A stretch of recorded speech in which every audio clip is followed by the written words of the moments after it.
time to play. We've got stories for your day.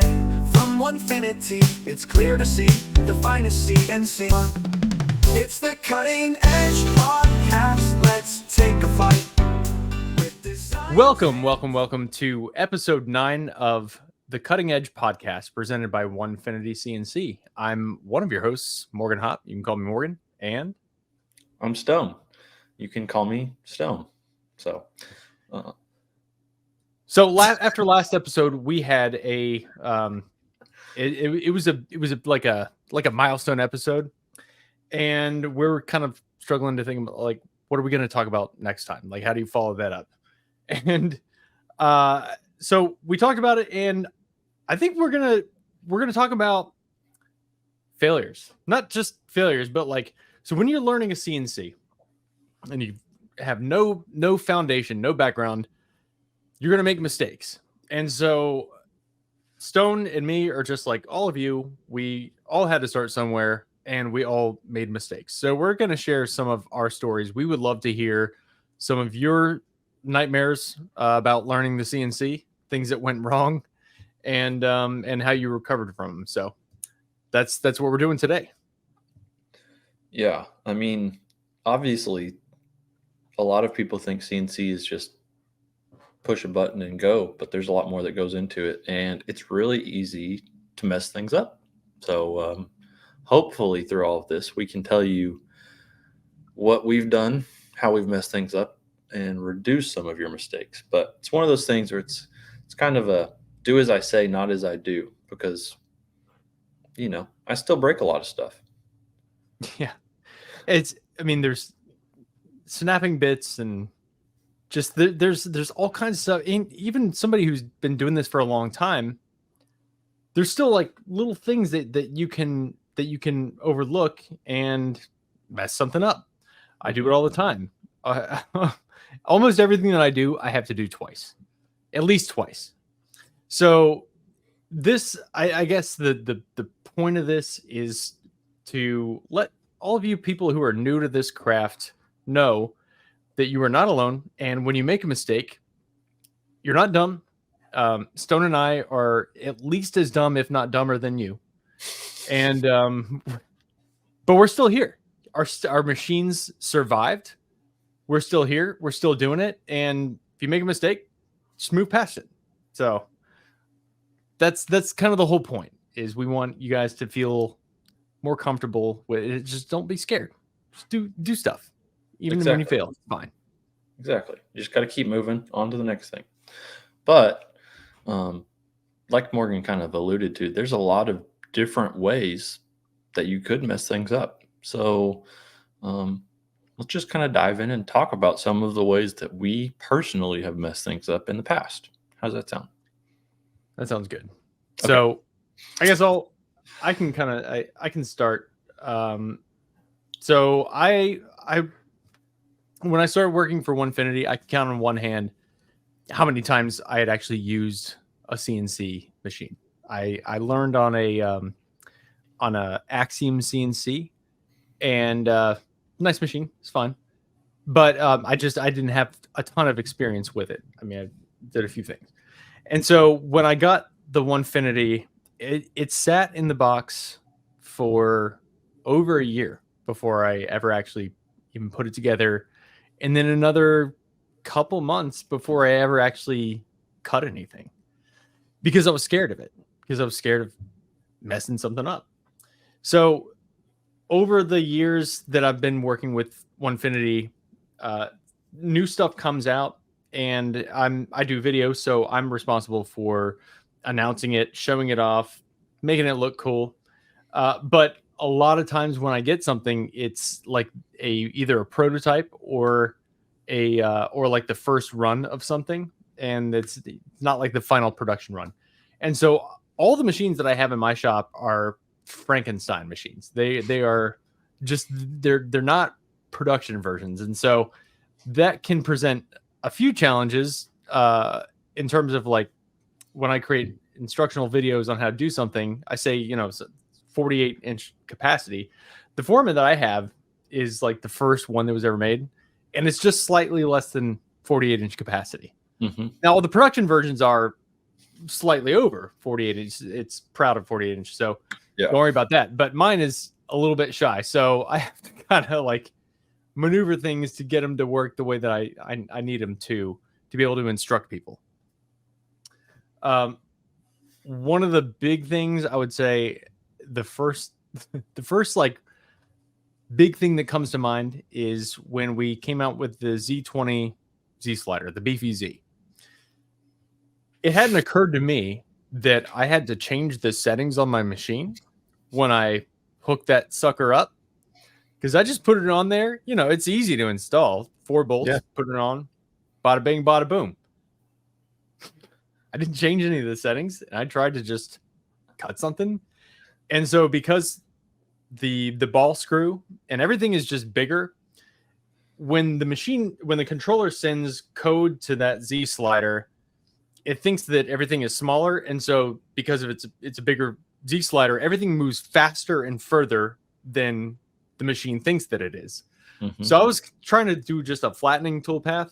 I had a 3/4 inch straight bit on there, and so starting from the default home position, it just flew toward the center of the wasteboard and just buried itself into the wasteboard.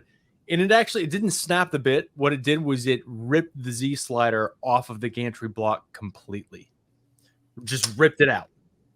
So I had holes that were stripped out, and I just so I retapped them. I just went, the next size up from what they're supposed to be. I retapped them, and I screwed the Z slider back on, and it's been fine ever since. So you can seriously abuse your machine, and it'll still be fine. I mean, it's kind of crazy to think that like you can literally rip the machine apart on accident and then put it back together and everything works like it should. Yeah. But yeah, I mean, that's one of those things that you definitely don't see that ever happening. But you figure out how to move on, and you move on. Yeah. So That was an interesting phone call, though. I will say, I remember. Yeah, I when was that like, happened. hey, so I had to call Stone and be like, hey, got the new Z slider on. It looks fantastic. It looks great. I destroyed it. What do I do now? Yeah. But yeah, So they helped me with the settings. But yeah, so that's just one of those things that, I understand how to operate the machine, but that's one of those small details. I guess I wouldn't call it a small detail, but that's one of those details I didn't think about, and I wrecked the machine, but it recovered just fine. So see, we're still here. Yeah. And that's a very extreme example, I would say. I don't think that Yeah. most people are ever going to rip their machine apart while it's running. Yeah, I figured we'd start things off with a bang, But there's a lot of things like that, I would say, like just making sure that your machine is set up and doing. There's a lot of little tests you can do, that wouldn't necessarily, be as drastic or dramatic as whatever you were doing, because you were just going straight into your work. But most people, when they get a machine, they are going to want to set it up and test things and, figure out how everything's laid out. It's not just a nosedive into it all the time, Yeah. So, all right. So it's your turn. What did you screw up? What did you massively screw up? So I'm going to say one that this isn't like a massive screw up, but this is something that I've had happen several times. And I know that happens to hundreds of people all the time. And it's about breaking bits. I literally have like a drawer full of broken bits here. And one day I'm going to make a project with them. I just don't know what it is yet. But make a bit river table. That's kind of like, it's going to have epoxy, because how else am I going to secure them in place? But something, you know what you could do? You could make a mold in the shape of a bit and then fill it with epoxy and broken bits. I like that. That's a really cool idea. Like the Onefinity logo bit. Yeah. That'd be sweet. That would be really cool. I was thinking like you could do a double-sided carve of a positive of a bit, and then you could use casting silicone to make the negative mold of that, and then cast it in epoxy with the bits in it, and it would be a 3D big bit. I don't know. That's aside from the point, though. Where I was going with this,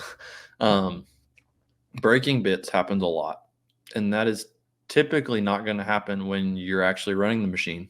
I have broken far more bits when I was trying to jog the machine and I did not raise my Z. So make sure you raise your Z before you move your machine anywhere. Typically what happens is you have it lowered like below the surface of the material because you're probing X and Y or something like that. And then, Or you just installed it in the or you collet. just installed it. Yeah. Yeah. And then you go to jog the machine and you jog across the material and the bottom of the bit catches the material and it just snaps it off. So make sure you raise your Z. That's my public service announcement to the world, because I've broken more bits doing that than I have running the machine by far. The only time I've actually broken a bit while I was running the machine was when I was milling aluminum. And same with me. Brass for me, but yeah, metal. Yeah, I was probably running a little too fast. But yeah, I was using a 3-flute milling bit rather than an O flute. I've never broken an O flute at the same speed, but the 3-fluted milling bit I broke and it just shattered into like 20 pieces. But yeah. I broke an extra long reach 1/4-inch spiral bit, because I mean, you know, obviously the longer it goes, you know, wherever it makes contact with the collet, that's the weak point, and so the longer it is, the weaker it's going to get at that point. Mm-hmm. So if you push those too hard, you're going to snap it. Yeah, I learned that the hard way.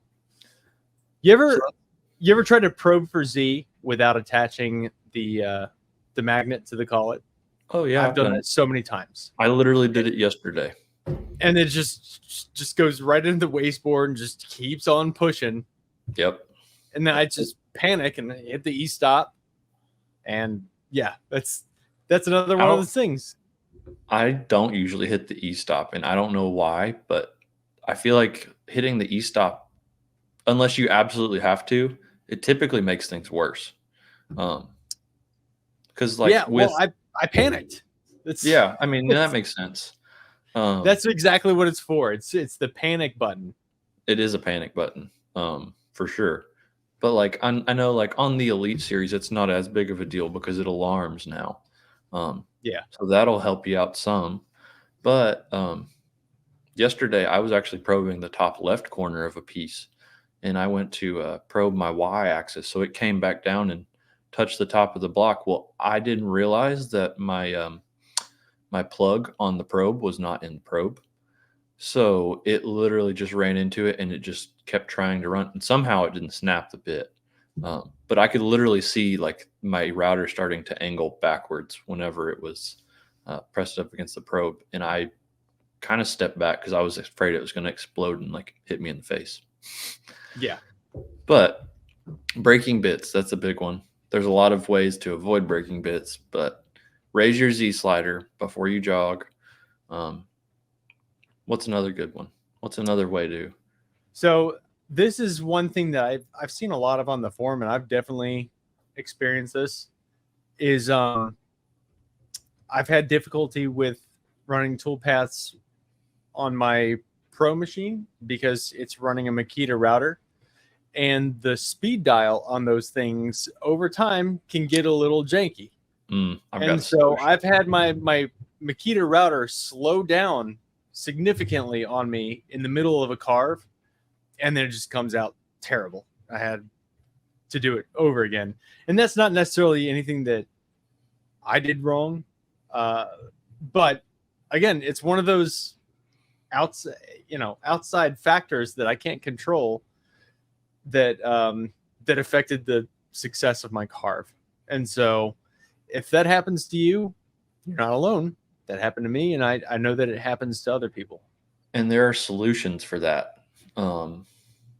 I know a lot of people have had that problem. I had that problem a while back, and there's two different solutions really, or two easy ones. If you have a 3D printer, there are a billion files on the internet.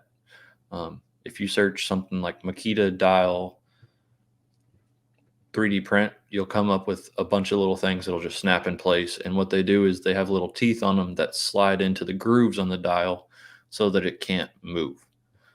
What I prefer to do though is I take a furniture Use pad. a spindle.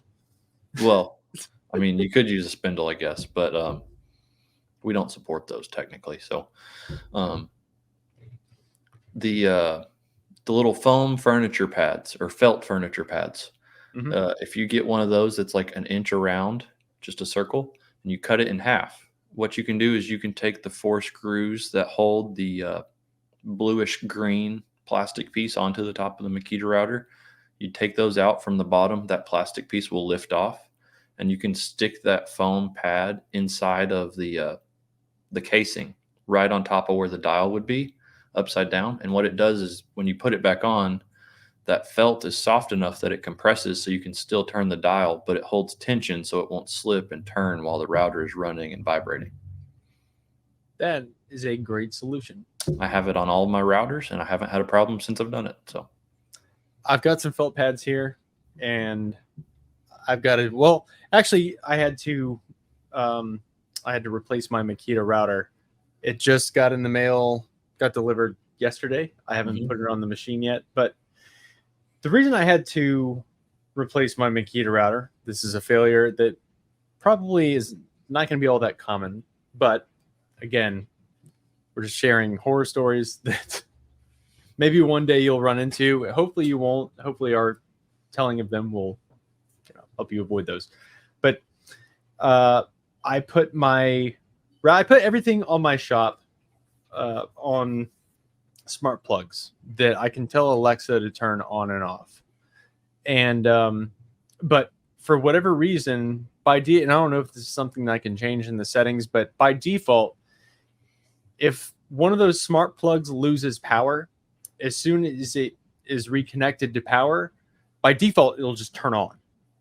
And so I was out of town for a couple of days, and my router was on a smart plug.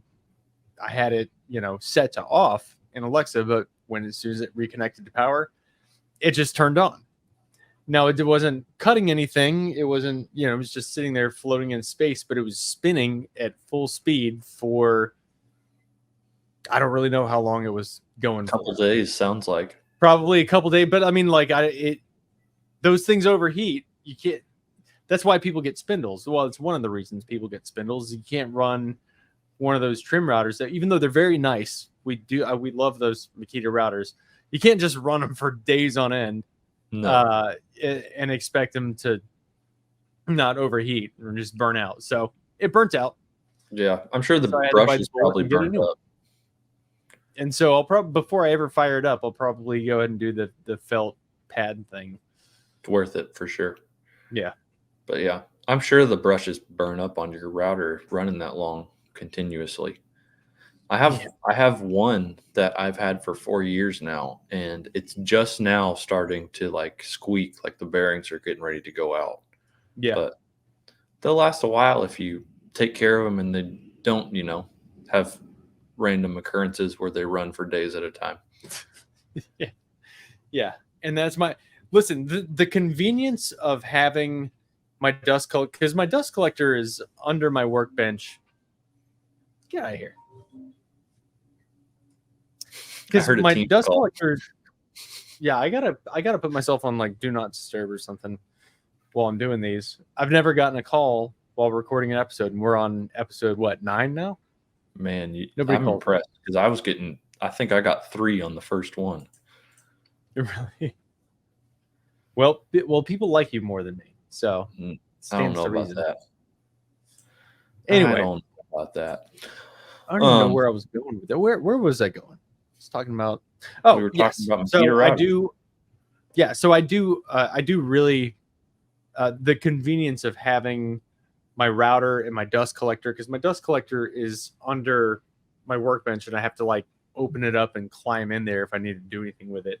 So the convenience of having all that stuff on a smart plug that I can just vocally turn on and off without having to climb under anything, really nice. But in those rare instances where something like that happens, not the best thing. So Yeah. highly recommend the smart plugs, but I would make a habit of turning it off if you're when you're done in the shop for the day, because if you lose power and it comes back on, you're going to ruin a perfectly good router. Mm-hmm. I'm going to switch gears a little bit. I'll tell you some support stories, because I have access to all of the issues that other people have ran into.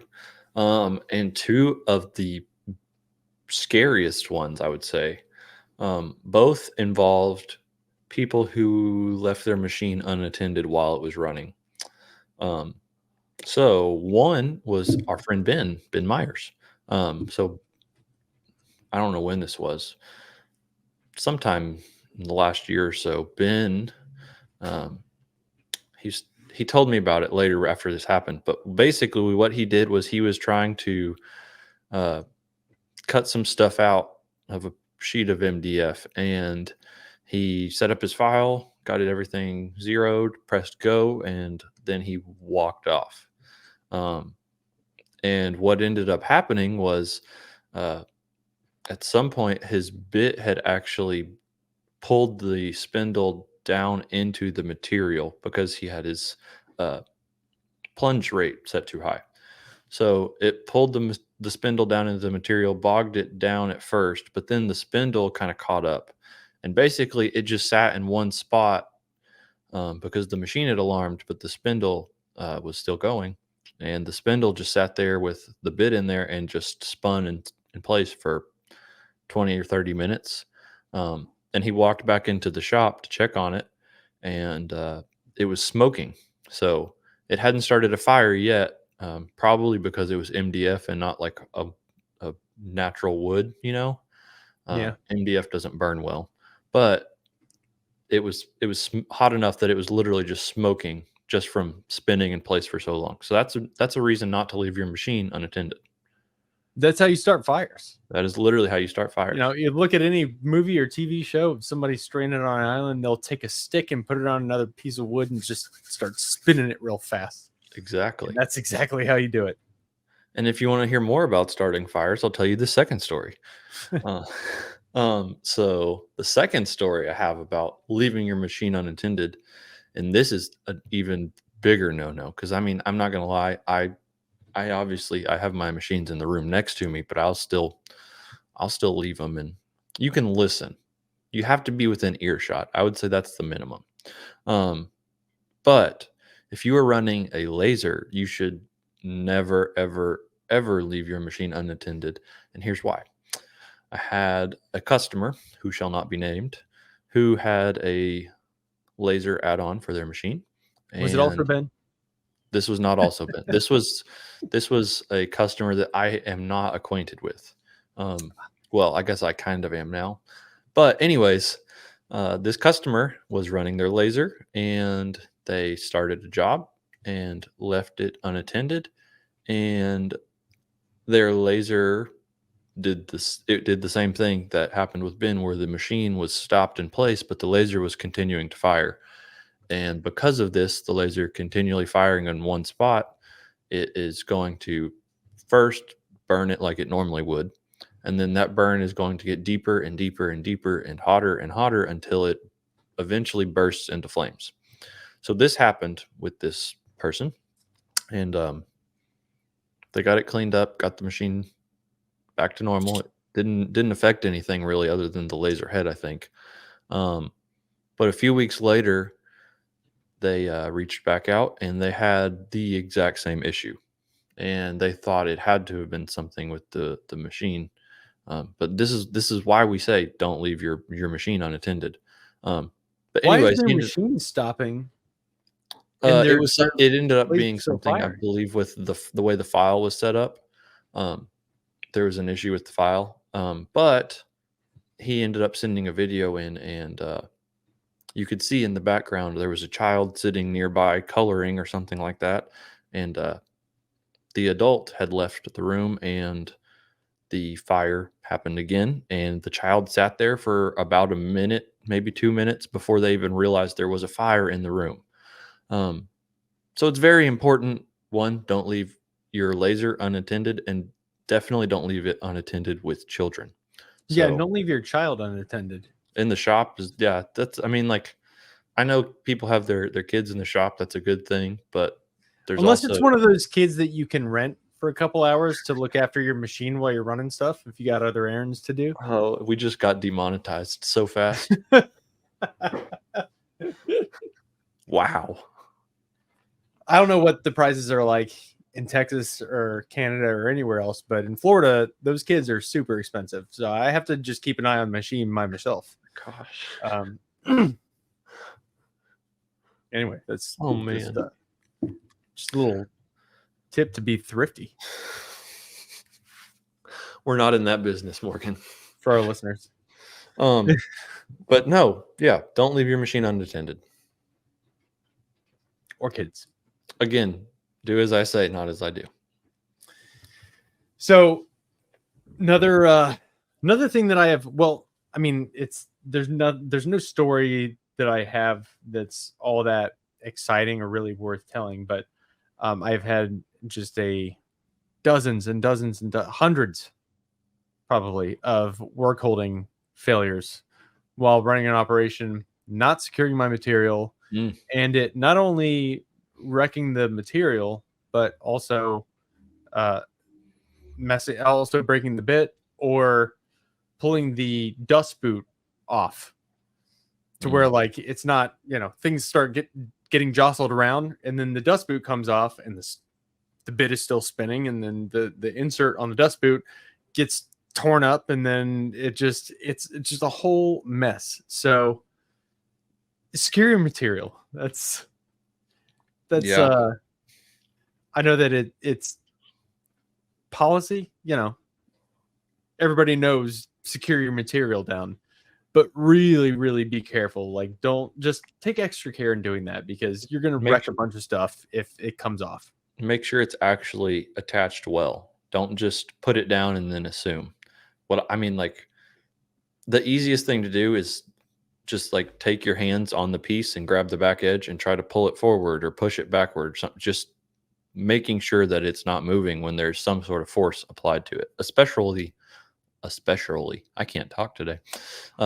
Especially like a lateral force going side to side or front to back. You don't have to worry as much about pulling up or down, but making sure that it's not going to shift, I think, is a big part. Yeah. And also, if you're doing something like double-sided tape, make sure that you hold down the entire piece, even if you're not cutting all of it. I did that once. I was only using about half of a piece, so I was using, I think, X-Fasten tape, and I started cutting it. Well, the piece ended up lifting off, and it wasn't a huge piece, but it was actually, the bit was taking it, and it was just spinning it around the bit, which was terrifying. Holy crap. Yeah. That's insane. Yeah. I've never seen that before. Upcut bit with not enough hold downs. That's how it happened. So I will say, I mean, I guess I'll just take this opportunity to say I love the blue tape and CA glue method for holding down material. I do not like double-sided tape. It has failed on me so many times. I don't do it anymore. I got a lot of it at Workbench Con this year because they were like 2 booths down from us. And if you were at Workbench Con, you saw their booth. It was literally a 6 or 8 foot folding table, and it was like a 5 foot mountain of tape on that thing. So I came home with a lot of tape because I drove. So I've been using it some, but I do agree. I think that blue tape and CA glue holds it down better. Way better. The only thing I don't like about that is because it is 2 pieces of tape with glue in the middle, it's not exactly flat because you might have a little more glue in one spot than the other spots. So that's why, like you said, if you're using double-sided tape to tape the whole piece, not just the part you're machining, that's why I make sure that there is, when I do the CA glue and blue tape, I have it evenly distributed around the whole piece, so that like it's around the edges and it's in the middle, so it's not gonna flex and it's not gonna rock. Yeah. It's, so yeah, you're offsetting the the thickness a little bit. You mean you're adding the thickness of 2 pieces of tape, Yeah. but Well, the thing you that I was Pro really Z after you've got it secured. Yeah, well, the thing I was really referring to is if you're trying to get like super, super accurate cuts, CA glue when it dries expands. So it's going Is to it really? push it just very slightly. See, learn Especially something if new you every day. use an accelerator on it, it'll expand even more. Um, but whenever you do that, if you use an accelerator, especially if you spray that on there and then you put your piece down, if you're not holding pressure across it, it can kind of push up like edges just very slightly, which isn't going to be the end of the world, especially if you're doing something like a tray. You probably won't notice. But if you're cutting, you know, really, really intricate pieces that go together or something, that might be a problem. But it's one of those things where it's not typically going to be an issue for most people. Um, Yeah.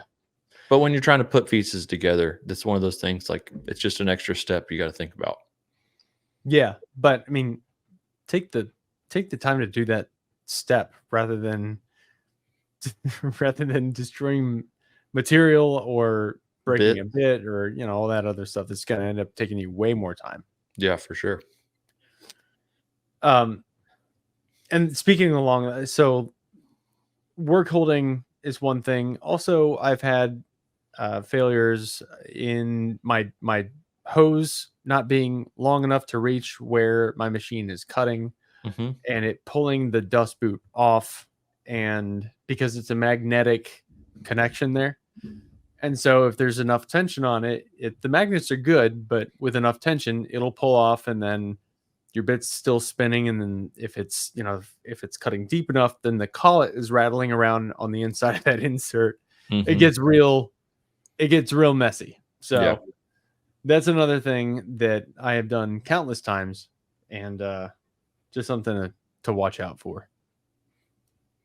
and I got one more. Um, and this is something that we see a lot of people in support um, deal with because they just aren't aware of it.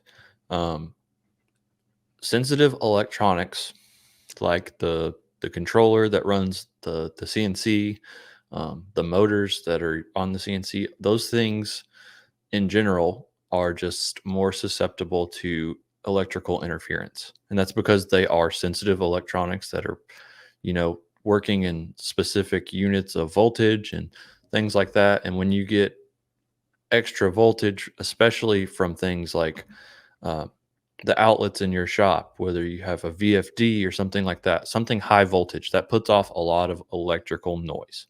And if you are not equipped to combat that electrical noise, it can cause issues. So making sure that your machine frame is grounded, making sure that your VFD is grounded, things like that, making sure your dust collection is grounded, that stuff is going to also help you prevent issues. And things like messed up material or broken bits. Um, and there's a lot of different ways to do that. I'm not going to get into it super deep because it is there's a lot that goes into it. But check out forum.onefinitycnc.com and just search interference, and you will find all sorts of helpful insights and other people's past experiences and how they dealt with it. So definitely That's look into that. something. I think that's something that would be worth doing a video on. Like, I mean, just the stuff that we're talking about here in this episode. Like, here is your checklist before you start machining anything, and things that I didn't think about interference, but that Well, that's that one of is those a thing. that's one of those things where it's not going to be the same for every person.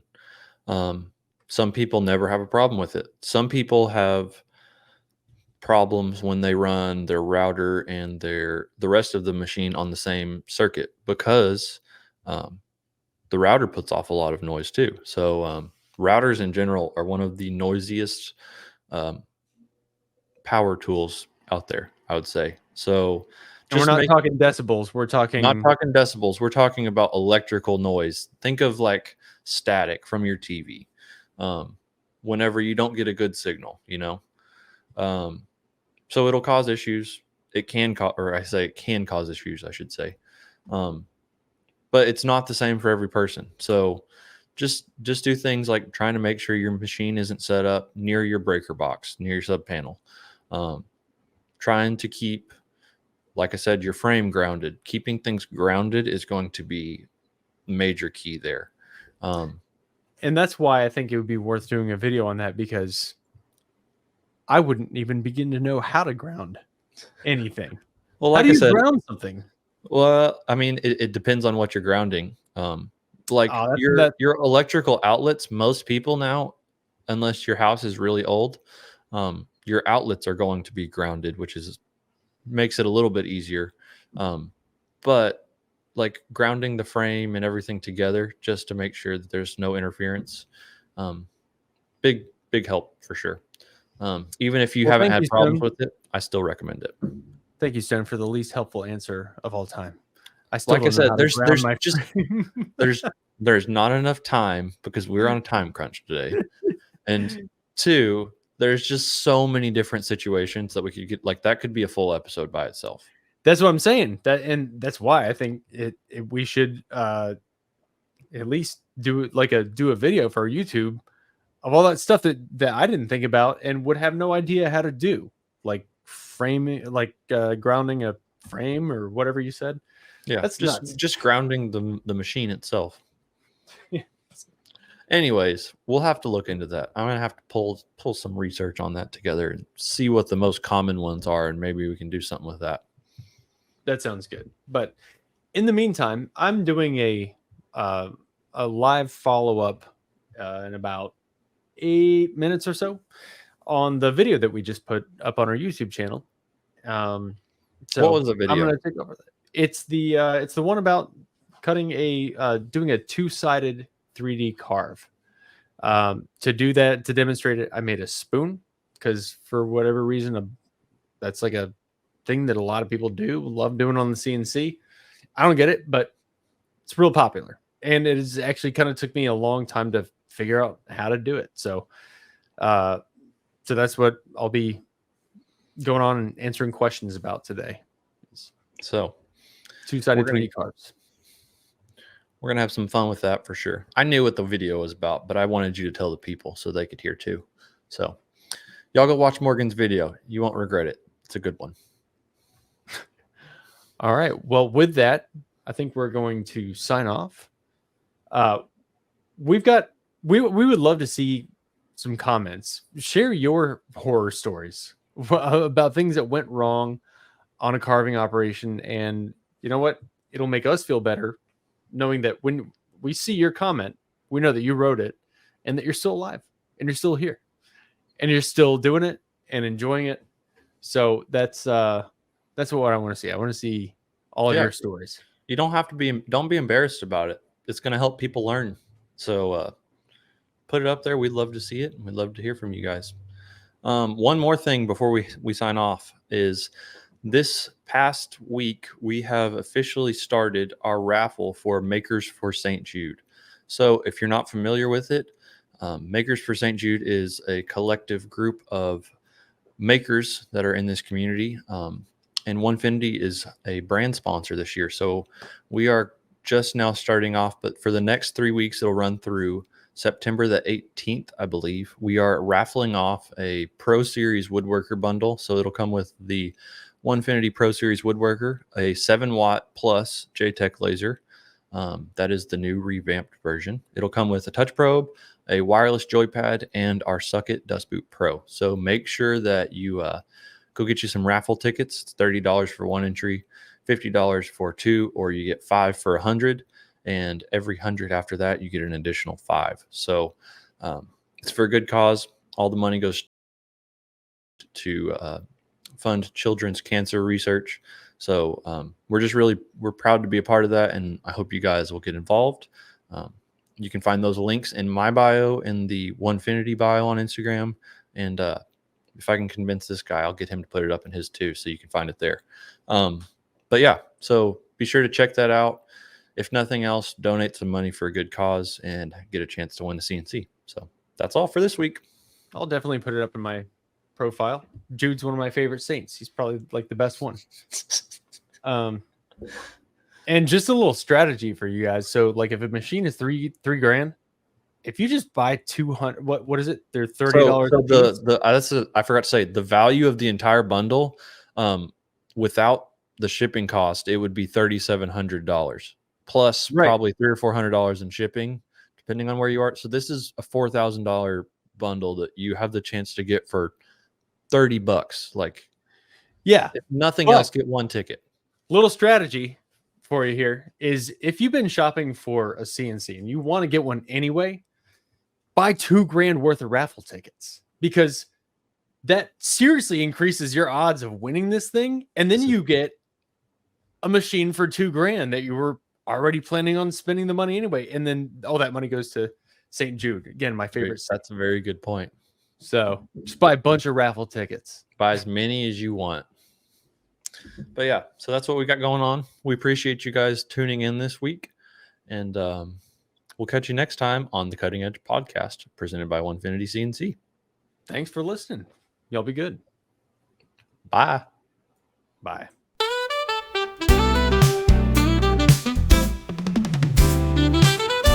Gather around, it's time to play. We've got stories for your day. From Onefinity, it's clear to see the finest CNC. It's the Cutting Edge Podcast. Let's take a fight with designs and tools that ignite. From wood to steel, we peel and reveal the art of making done just right. Tips and tricks that elevate, craftsmanship that's first rate. Join the fun, we've just begun, the cutting edge awaits. On this journey side by side, hear the stories far and wide. From dream to deed with utmost speed, where passion takes its stride. It's the Cutting Edge Podcast. Let's take a fight with designs and tools that ignite.